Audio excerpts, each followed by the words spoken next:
हम धरती में 40,000 फीट से ज्यादा गहरा गड्ढा क्यों नहीं खोदते? इजराइल में मृत सागर समुद्र तल से नीचे दुनिया का सबसे निचला बिंदु है। हालांकि इसकी 1385 फीट गहराई दुनिया के सबसे गहरे छिद्र की तुलना में बहुत कम है। नेपाल में माउंट एवरेस्ट पृथ्वी का सबसे ऊंचा स्थान है। हालांकि यदि आप इसकी 29,030 फीट ऊंचाई को लेकर दुनिया के सबसे गहरे छिद्र को ढक दे तो भी यह नीचे तक नहीं पहुंच पाएगा। पश्चिमी प्रशांत महासागर में मारियाना ट्रेंच पृथ्वी की पपड़ी की सतह का सबसे निचला हिस्सा है। खाई का सबसे निचला बिंदु समुद्र तल से 36,200 फीट नीचे है। जैसा कि आप अब तक अनुमान लगा सकते हैं, दुनिया का सबसे गहरा छिद्र मारियाना ट्रेंच से भी गहरा है। 1962 में सोवियत संघ ने फिनलैंड के पास कोला प्रायद्वीप में कोला सुपरडीप बोरहोल की शुरुआत की। वैज्ञानिक अनुसंधान के लिए जितना संभव हो सके जमीन में एक छिद्र करने की योजना थी, और इस तरह ड्रिलिंग वास्तव में 1970 तक भी शुरू नहीं हुई थी।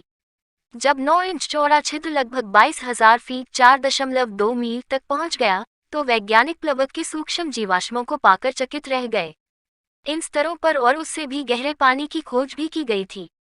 यह वह पानी है जो कभी सतह पर नहीं आया। यह उन गहराइयों पर पृथ्वी में बड़े दबावों के माध्यम से हाइड्रोजन और ऑक्सीजन अणुओं के एक साथ बल द्वारा बनाया गया है। 1994 में जब ड्रिलिंग रोकी गई तब तक छेद लगभग 40,000 फीट अर्थात 7.6 मील गहरा था।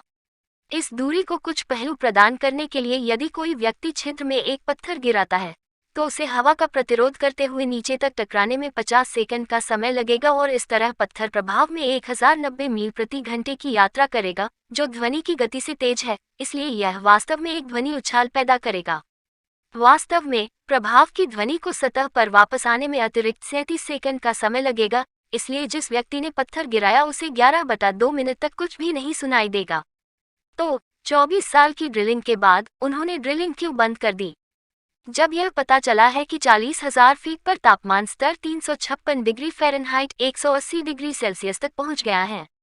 उस दबाव और तापमान पर चट्टानें इतनी नरम और लचीली हो जाती हैं कि किसी भी छिद्र की दीवारें अस्थिर हो जाती हैं और लगातार गिरती रहती हैं।